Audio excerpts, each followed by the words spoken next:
Halo teman-teman, jadi kali ini saya mau sedikit cerita tentang kita anak yang lahir tahun 90-an. Jadi kali ini saya mau sedikit cerita dulu waktu saya masih SD dan kehidupan saya di kampung saya itu bagaimana. Jadi kita langsung mulai ya.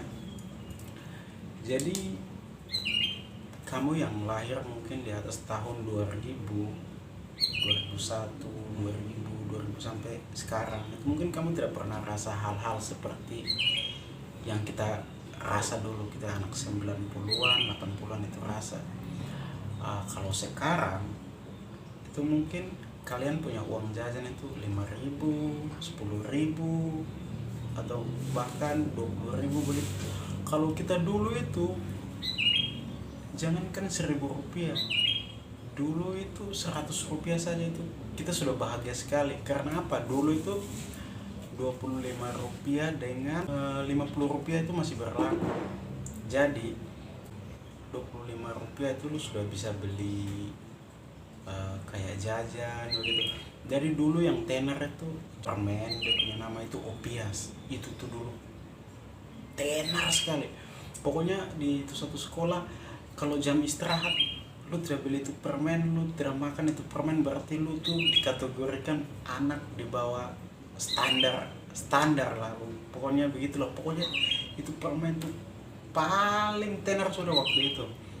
Dengan ada satu permen juga itu dia punya nama Majoe. Nah, tapi sebenarnya itu tulisan itu artinya maju, permen maju, tapi ditulis dengan bahasa Indonesia yang dulu. Jadi dia punya nama itu permen Majoe. Tapi kita dulu tuh percaya kalau itu permen Majoe. Jadi kita juga hanya ikut arus saja, om Majoe, Majoe. Yo, ikut arus saja begitu omong Majoe. Tapi setelah besar baru kita tahu ternyata kita ini dulu ikut saya begitu. Ada satu super mie yang sempat tenar dulu tuh, dia punya nama mie Fajar. Itu tuh tenar sekali. Saking tenarnya itu teman-teman, sampai dia punya bungkus mie itu sampai kita makan terus kita tidak buang. Jadi kita bawa pulang habis. Nah, dari itu bungkus mie nanti kita pakai minyak tanah sedikit, terus kita kupas dia punya kulit, kita tempel di seragam sekolah, kita gosok minyak tanah, terus kita setrika. Itu nanti dia jadi stiker begitu. Jadi dulu itu kita sudah seragam SD, tapi kita punya cap di belakang tuh, cap mie Fajar. Tapi kita dengan begitu pedenya kita jalan. Lu kalau sudah punya stiker berarti di baju, berarti lu tuh sudah paling keren di sekolah. Lu seolah-olah kayak dengan lu sudah preman di itu sekolah. Pokoknya lu paling keren sudah. Hanya bungkus mie saja yang dijadikan stiker, itu kita punya pede luar biasa. Dan teman-teman, dulu saya tuh kalau dikasih uang jajan itu paling 100 rupiah, 500 rupiah. Itu juga kalau saya punya mama lagi baik hati, itu baru dia kasih uang begitu. Kalau dia tidak baik hati, itu nanti dia goreng jagung, terus isi di saku baju SD yang itu lambang Tuturi Handayani itu, sampai itu terus bukan warna putih kok, warna abu-abu lagi, tapi itu warna coklat karena jagung goreng. Jadi sepanjang jalan saya tuh pergi sekolah itu isi tangan dalam saku begini, makan jagung begitu saja sampai di sekolah. Dulu itu masih tenar film Wiro Sableng. Wiro Sableng itu tenar sekali. Itu saya pribadi, saya percaya kalau kapak ada tumbuh dalam saya punya dada. Saya pribadi, saya percaya kalau kapak ada tumbuh dalam saya punya dada. Jadi di situ dulu ada, mungkin tahu lah, jambu monyet. Itu dia punya GTA itu bagaimana tuh, kamu tahu? Itu kita tato di sini 212. Wes, itu tuh biar luka juga kita tahan. Yang penting ada tato, teman-teman. Hai, yang penting ada tato. Lu pergi sekolah, lu kalau buka satu kancing baju ini, lu punya tato yang di sini sudah kelihatan sedikit, berarti itu lu sudah nakal. Sekarang kan orang kalau bolos, anak-anak sekarang kalau bolos mungkin main game atau ke tempat-tempat apa, shopping online, pokoknya begitu. Kalau kita itu dulu tuh tidak. Kita kalau dulu bolos itu paling curi mangga, curi ayam, curi kujawas, jambu tuh, curi itu, curi perhatian dengan adik kelas. kita zaman dulu tuh begitu. Saya juga bingung karena begini, di kita punya kelas juga ada perempuan yang cantik, eh, teman yang cantik, bahkan teman satu bangku cantik. Tapi kita orang-orang dulu itu kita lebih percaya kalau daya tarik adik kelas itu dia punya daya tarik, daya magnet itu lebih keras daripada kita punya teman kelas. Dan dulu kita anak-anak dulu itu kita percayakan hal itu. Saya tuh kadang kalau dulu kita tidak habis pikir. Dan dulu tuh teman-teman kita kalau mau ungkapkan, misalnya kita mau ingin supaya dekat dengan dorang, kita itu punya banyak cara. Misalnya kita tulis surat begitu dalam kertas. Nah di situ nanti kita bikin bentuk kayak pesawat. Kertas ini kita lipat-lipat kertas, kita bentuk kayak pesawat, kita bentuk kayak bunga, kita bentuk kayak kapal. Baru misalnya dia kalau dulu kita lempar nih, cium gitu. Kalau suka wis dalam hati dia sudah senang ini. Berarti dia ambil, dia baca kitab surat, berarti pokoknya bahagia. Kalau bukan begitu dia ada satu cara. Berarti itu misalnya lu punya teman atau sahabat dekat, lu punya sahabat dekat di sekolah itu siapa, berarti dia itu yang harus antar lu punya surat itu ke perempuan itu. Karena apa? Kalau pribadi sendiri yang antar mungkin malu, jadi harus lewat sahabat dekat itu. Nah di saat lu punya sahabat dekat itu dia sudah antar lu punya surat ke dia, lu jangan sekali-sekali lu salah kata atau lu benci dengan lu punya sahabat itu. Bahkan lu yang punya uang, lu yang mau beli jajan, lu harus makan sedikit. Lu punya kawan yang tadi lu kasih untuk antar surat itu, dia yang makan paling banyak. Lu endingnya terakhir paling lu duduk habis pegang itu bungkus jajan itu, lu hanya jilat-jilat dia punya bungkus sisa. Karena apa? Sekali lu tidak baik dengan dia, berarti lu punya rahasia tuh satu sekolah tahu, sampai kepala sekolah juga tahu. Kawan. Dan teman-teman, kalau kita anak zaman dulu itu, kalau misalnya kita ke sekolah, misalnya nih lu punya uang jajan ada, terus lu beli permen atau lu beli jajan, lu bagi dengan lu punya teman sekitar. Nah di situ ada satu orang yang misalnya lu kucilkan dia, lu kasih dia mungkin jajan sedikit seperempat, lu jangan harap itu dia akan teman dengan lu jangan harap lagi. Itu besok dan seterusnya tuh dia sudah akan cap lu punya nama tidak baik, dan dia akan goda yang lain. Dia tuh sekikir, dia tuh begini-begini, pokoknya lu jangan teman dengan dia, begitu-begitu. Pokoknya kita anak dulu tuh aneh-aneh saja. Contohnya nih, sepeda. Dulu lu kalau punya sepeda, lu bawa pergi di sekolah, itu lu rasa tuh lu tuh paling top habis lah, lu paling orang bilang wow sudah. Itu lu berasa kayak lu rasa bawa Lamborghini satu tuh, begitu. Lu rasa begitu, lu di sekolah. Di situ tuh lu kalau punya sepeda, lu sampai di sekolah tuh sampai ada teman yang datang pijit lu, ada yang kipas-kipas lu dengan buku. Dia punya tujuan tuh cuma satu, hanya ingin supaya bermain lu punya sepeda. Aduh susah sekali. Dan yang paling kasihan di antara semua teman-teman, yang paling kasihan itu saya, karena dulu saya tidak punya sepeda. Jadi misalnya kita kalau pulang sekolah, kan dulu teman yang punya sepeda tuh bisa dihitung mungkin ada 3 orang. Nah dia tuh sampai kita gonceng tuh sampai bisa 4 atau 5 orang.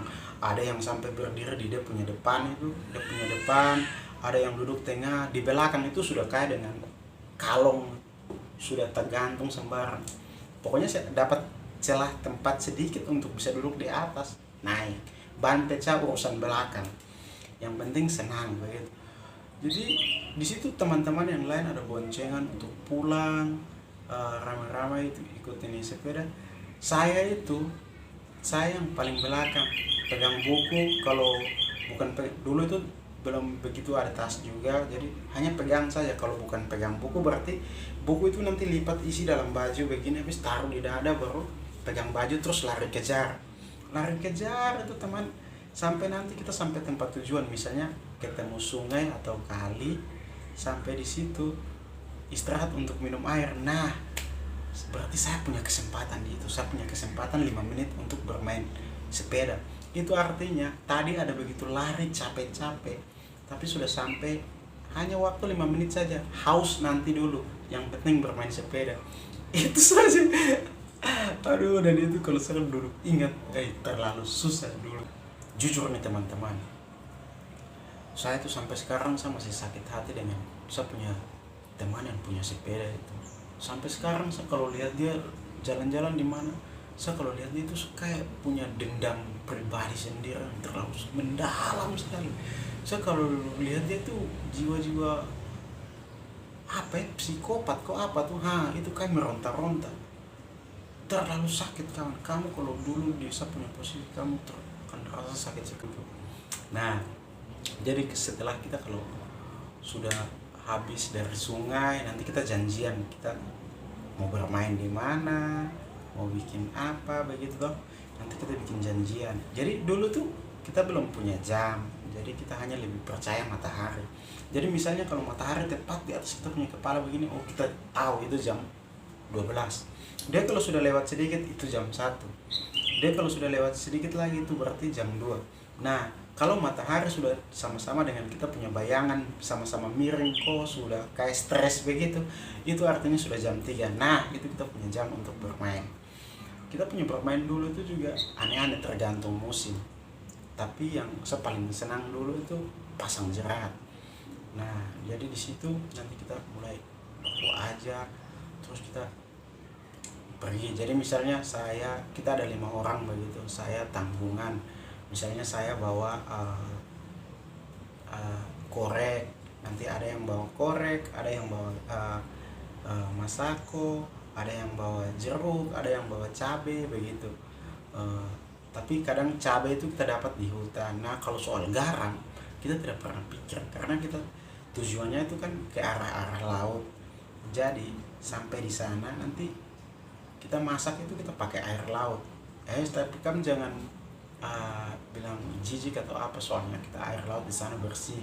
Jadi nanti kita pakai perahu, kita ke tengah-tengah sampai yang sudah biru sekali tuh. Nah, itu baru air laut yang kita timba terus kita bawa ke darat. Jadi misalnya kita hasil pancingan apa, nah itu baru kita masak. Nah, di situ satu tugas dulu tuh saya tuh paling kecil, jadi saya tuh tugas bawa korek. Nah, di situ teman-teman, dulu belum ada korek gas, yang ada korek api biasa. Jadi misalnya kita kalau bermain terlambat, terus saya tanpa sepengetahuan saya begitu, terus tiba-tiba kayak korek api basah kena air begitu, aduh, itu berarti saya pusing 7 keliling. Karena apa kawan? Saya harus lari dari pantai sampai ke kampung hanya untuk ambil api. Kalau tidak sampai ke kampung berarti saya harus jalan tanya-tanya tetangga, ada yang punya api. Nah, itu susahnya di situ. Tapi di situ kita punya tugas masing-masing. Misalnya saya punya, kalau misalnya api, berarti saya tugasnya api. Kalau yang tugas untuk kayak panjat kelapa begitu, ya dia tugas masing-masing begitu.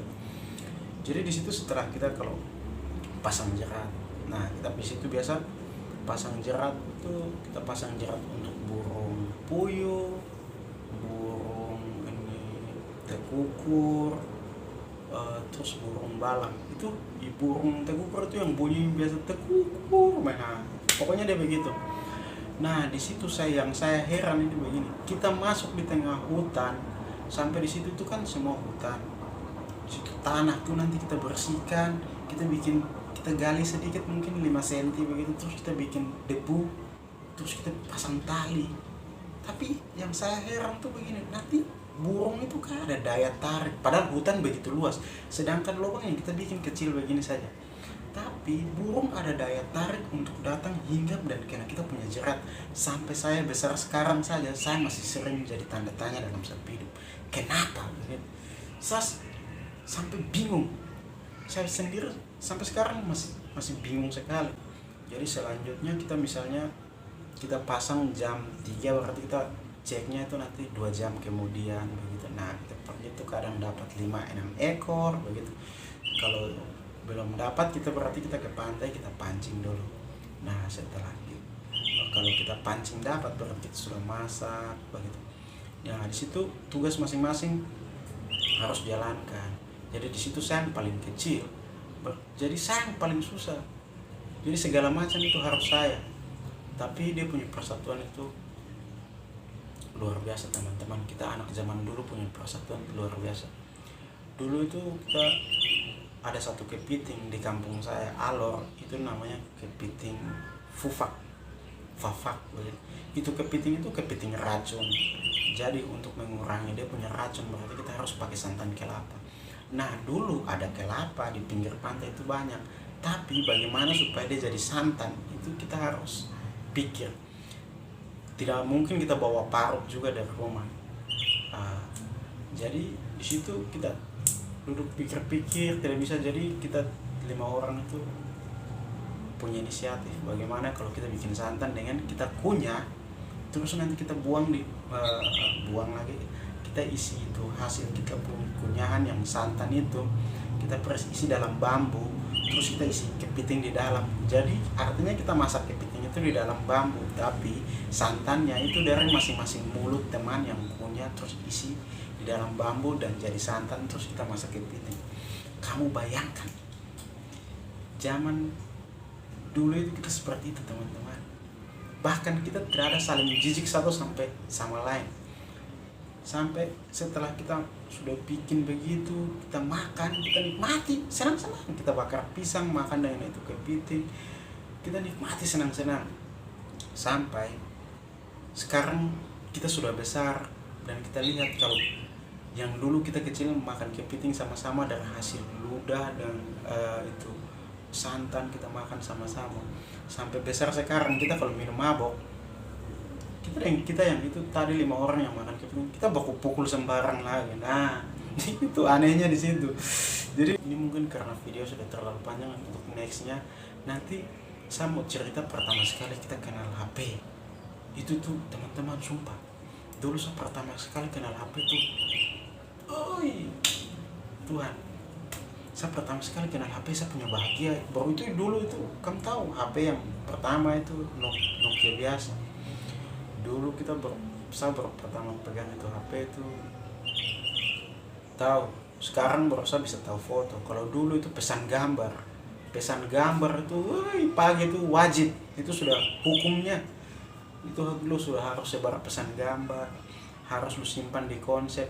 Kadang-kala tuh misalnya sekarang itu mungkin kamu chatting, kamu tulis bilang P begitu. Kita kalau dulu itu tidak.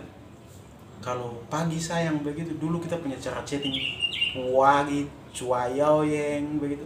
Jadi kita kalau baca, kita punya pesan yang zaman dulu itu, kita rasa kayak kita punya lidah itu udah pukul dengan gusi. Pagi saja harus tulis tuh puagi begitu. Nah ada juga yang tulis pakai angka, nah sebentar pakai ini angka, sebentar pakai huruf, pokoknya aneh-aneh zaman dulu. Jadi malam itu bisa tulis M terus M4 terus L, terus ada yang bisa pakai ini 7 terbalik lah. Pokoknya aneh saya dulu. Baru dulu itu teman-teman, permainan pertama yang saya kenal itu apa tuh, ular yang itu di Nokia biasa. Kalau main tambah makan tambah panjang, itu permainan yang saya pertama kenal. Dan itu sampai saya pegang cas HP, cas di tembok begini, pegang dulu HP begini, jaga tidak boleh HP mati. Itu dulu siapa yang kalau main poin paling tinggi berarti dia top, dan dia punya skor itu nanti tersimpan di HP. Jadi itu jalan lu pamer skor kawan, lu punya skor. Kalau orang sudah lihat lu sudah bermain, lu sudah tenar, orang punya bangga lu. Kebanggaan yang hakiki kita bisa sampai sekarang. Kalau duduk ingat saya lucu. Mungkin teman-teman ada yang pernah rasa. Oke, jadi sampai sekarang, sampai di sini saya dulu saya punya cerita. Oke, next lagi saya akan cerita tentang pengalaman bagaimana kita yang pertama pacaran, terus pertama pegang HP. Ada juga saya kisah pacaran, tulis surat kasih terus perempuan robek sampai surat, anjir. Ya, terima kasih banyak. Dah.